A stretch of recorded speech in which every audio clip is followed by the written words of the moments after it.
we're a social enterprise focused on making the transition to low carbon energy systems fair and accessible for everyone.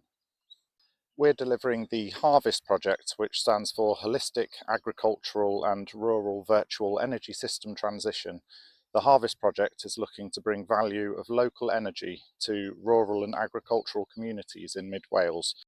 The Harvest project is delivering a social virtual power plant which will combine local generation, such as from farming communities and local businesses, within a social virtual power plant which also incorporates batteries and rooftop solar systems in homes in the surrounding communities.